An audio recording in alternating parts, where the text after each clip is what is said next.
क्या दिल्ली डूब जाएगी? जी हां, नज़ारे तो यही बता रहे हैं कि एमसीडी से लेकर दिल्ली सरकार तक किसी की तैयारी पुख्ता नहीं है, लिहाजा दिल्ली डूब जाएगी। जो नज़ारे आपको मेरे पीछे उफनती हुई नदी जैसे दिख रहे हैं, दरअसल ये नदी नहीं है, ये वो बड़े ड्रेनेज सिस्टम है, ये वो बड़े नाले हैं जो सीधा यमुना नदी में गिरते हैं। दिल्ली में बीती रात से लेकर आज सुबह तक कुछ घंटों की बारिश हुई। मॉनसून से पहले की बारिश में ही दिल्ली सरकार और दिल्ली एमसीडी के तमाम दावों की पोल खुल गई और वो पानी की धार में बहते हुए नजर आए तमाम वादे कि दिल्ली अब दोबारा से नहीं डूबेगी। एक बार दिखाइए उन नज़ारों को, ख़ास तौर पे जहाँ से ये उफान नज़र आएगा। दरअसल ये उफान है दिल्ली के बड़े ड्रेनेज सिस्टम यानी बड़े नालों का, और जहाँ हम खड़े हैं दरअसल ये है यमुना बैंक का इलाका। ये नाले सीधे सीधे यमुना में गिर रहे हैं और बीच में कोई ट्रीटमेंट प्लांट नज़र नहीं आता। यानी जो कहा जाता था कि बड़े नालों को ट्रीट किया जाएगा, बड़े नालों की सफाई होगी, दिल्ली को डूबने नहीं दिया जाएगा, यमुना में वाटर स्पोर्ट्स होगा, यमुना में मछलियां होंगी, तो देखिए ये नाला सीधे के सीधे यमुना में गिर गया। जो नज़ारा आपको अपनी टीवी स्क्रीन पे न्यूज़ नेशन एक्सक्लूसिव तरीके से दिखा रहा है, ये है यमुना नदी, और यमुना नदी के ऊपर आप सिग्नेचर ब्रिज को भी देख सकते हैं। तो बड़े ड्रेनेज से, बड़े नाले से हम आपको सिग्नेचर ब्रिज के नीचे की यमुना नदी दिखा रहे हैं। तो ये स्थिति है कि दिल्ली क्यों ना डूबे। दिल्ली के ट्रीटमेंट प्लांट काम नहीं करते, दिल्ली में वही सफ़ेद झाग वाला पानी नज़र आ रहा है, दिल्ली के नाले साफ नहीं हैं, और यमुना नदी में पहली बारिश के बाद ही उफान नज़र आता है। और इसके पीछे की वजह क्या है? इसके पीछे की वजह है कि दिल्ली के नाले साफ़ नहीं हैं। गाद, जिसे हम गाद कहते हैं, वो सीधा दिल्ली की यमुना नदी में गिर रहा है, और उसकी वजह से जो नदी है उसमें ब्लॉकेज होता है। और जब ब्लॉकेज होता है तो पिछली बार हमने देखा था कि आईटीओ की विकास मार्ग को बंद करना पड़ा था, राजघाट को बंद करना पड़ा था, तमाम सड़कें पानी के अंदर समा गई थी और दिल्ली वेनिस तो लग रही थी लेकिन सड़ांध की बदबू भी थी। तो ये देखिए, ये आपको नज़र आएगा कूड़े का ढेर, जिसके ऊपर बैठे हुए कुछ पक्षी भी मिल जाएंगे। ये जो कूड़े का ढेर है, ये इसी नाले के ज़रिए यहाँ पर पहुँचा है।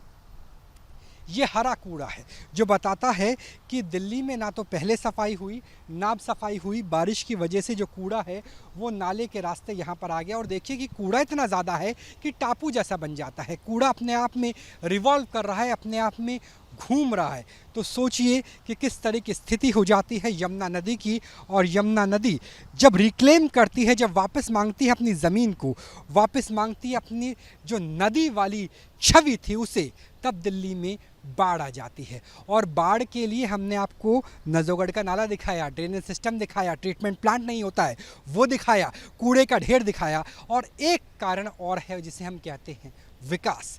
क्योंकि पारिस्थितिक तंत्र में संतुलन ज़रूरी है, जिसे हम भगवत गीता में कहते हैं सम्यक ज़रूरी है, और वो संतुलन नज़र क्यों नहीं आता। मैं चाहूँगा कि मेरे कैमरा सहयोगी जो आगे बैराज के गेट बंद है वो दिखाइए। दरअसल हम वज़ीराबाद इलाके में हैं। ये वज़ीराबाद के बैराज के सभी गेट हैं जो पूरी तरीके से बंद नज़र आ रहे हैं। हमने देखा था दिल्ली में आतिशी के हड़ताल को, भूख हड़ताल को, और उन्होंने कहा था कि दिल्ली में पानी नहीं मिल रहा। लेकिन यहाँ नज़ारे देखिए कि हरियाणा से आने वाली नदी यानी यमुना नदी के बैराज के गेट बंद है। और पिछली बार जब बैराज के गेट बंद थे आईटीओ पर, तो आईटीओ पर गेट मिलिट्री के ज़रिए तुड़वाना पड़ा था क्योंकि गेट खुल नहीं रहे थे। यहाँ पर अभी गेट बंद नज़र आ रहे हैं। तो बैराज के गेट दिल्ली को डुबोने के लिए एक बड़ा कारण पिछली बार बने थे।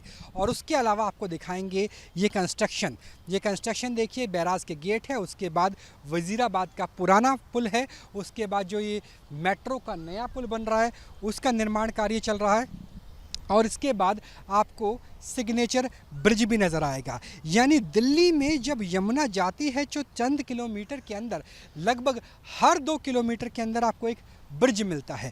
जब ब्रिज होता है तो ब्रिज के नीचे जो खंभे लगे होते हैं उन खंभों में इकट्ठी हो जाती है गाद, जिसकी वजह से नदी का जो प्रवाह है, जो सामान्य प्रवाह प्राकृतिक रूप से होना चाहिए, वो रुक जाता है। यानी विकास की वजह से भी दिल्ली बाढ़ में डूबने की तरफ बढ़ती हुई नज़र आती है। तो हमने आपको नजोगढ़ का नाला दिखाया, ड्रेनेज सिस्टम दिखाया, जो बैराज की गेट है वो दिखाए और बताए कि कूड़े का ढेर भी है और किस तरीके से निर्माण की वजह किससे गाद की वजह से भी राजधानी दिल्ली में यमुना उस तरीके में पहुंच गई है जो निश्चित रूप से बाढ़ का एक बड़ा कारण बन सकती है।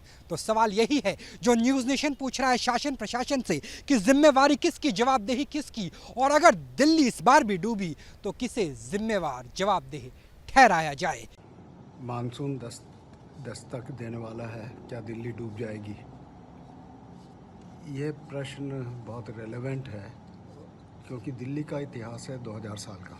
2000 साल में कहते हैं कि 9 दिल्ली बनी, 7 दिल्ली तो हिस्टोरिकल दिल्ली है शाहजहानाबाद तक, और 8वीं दिल्ली नई दिल्ली को कहते हैं या लेटेस्ट दिल्ली को कहते हैं, और 9वीं दिल्ली जो डीडीए की मास्टर प्लान के बाद बननी शुरू हुई 1960 के बाद।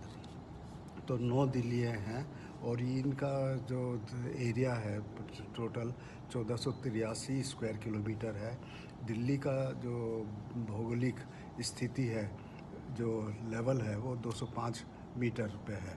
इसका मतलब ये है कि 205 मीटर से नीचे के इलाके फ्लड प्रोन है और फ्लड उसमें पानी जमा होने की संभावना है। इसके साथ ये भी देखना होगा कि रिवर यमुना है हमारे दिल्ली के अंदर 48 किलोमीटर लंबी है।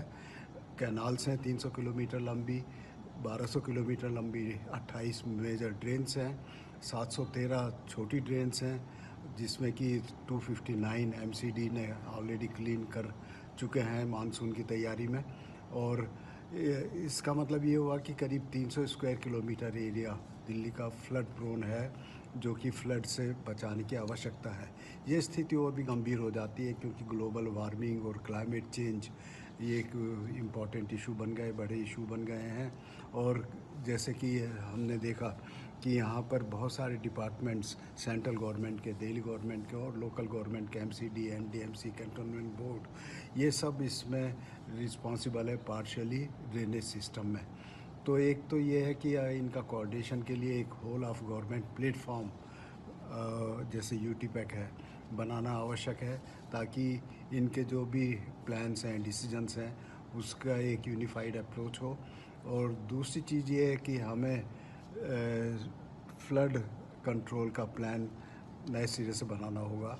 पिछला प्लान जो बना था करीब 50 साल पहले बना था, दिल्ली गवर्नमेंट ने बनाया था, इरिगेशन फ्लड डिपार्टमेंट ने। उसके बाद थोड़ा बहुत रिवाइज हुआ है कुछ 3 साल 4 साल पहले। आईआईटी दिल्ली को भी इसमें सम्मिलित किया गया था, लेकिन उसका कोई ख़ास इम्प्लीमेंटेशन भी नहीं हुआ, कोई ख़ास फ़र्क नहीं पड़ रहा है क्योंकि इसमें अभी हमें थोड़ा सा बेसिक्स हमें रखने होंगे कि खाली एनुअल क्लीनिंग ऑफ ड्रेन्स काफ़ी नहीं है। हमें जितना भी ये फ्लड प्रोन जोन है, जैसे मैंने बताया करीब 300 स्क्वायर किलोमीटर है या चौथाई दिल्ली है, उस पर हमें कोई कंस्ट्रक्शन अलाउ नहीं करनी होगी। फिर जो फ्लड एरिया है जहाँ पे कि फ्लड जमा होती हैं, जोहड़ हैं, सम्प वेल्स हैं या रिवर फ्रंट है, वहाँ पे हमें पानी रिटेन करने के लिए बैलेंसिंग रिजर्वायर्स वगैरह बनाने होंगे। और जैसे मास्टर प्लान 2021 में कहा गया है, जीरो रन ऑफ ड्रेनेज की व्यवस्था करनी होगी। उसका मतलब ये है कि जो हमारे यहाँ पे फ्लड्स आती हैं, पानी आता है, उसको एज एन असेट हम रिटेन करें दिल्ली के अंदर ही, बजाय उसको एज ए फ्लड प्रोन बना के उसको हम डिस्पोज करने की पूरी जहमत करें, पूरी कोशिश करें, वो आवश्यक नहीं है। तो अब टोटल कॉन्सेप्ट हमारा चेंज करना पड़ेगा फ्लड एंड इरिगेशन का और फ्लड कंट्रोल का, ताकि दिल्ली एक सेफ रहे और दिल्ली मानसून की दस्तक के बाद डूबे ना। धन्यवाद। कैमरा सहयोगी सिद्धार्थ गुप्ता के साथ राहुल डबास, न्यूज़ नेशन, दिल्ली, यमुना नदी।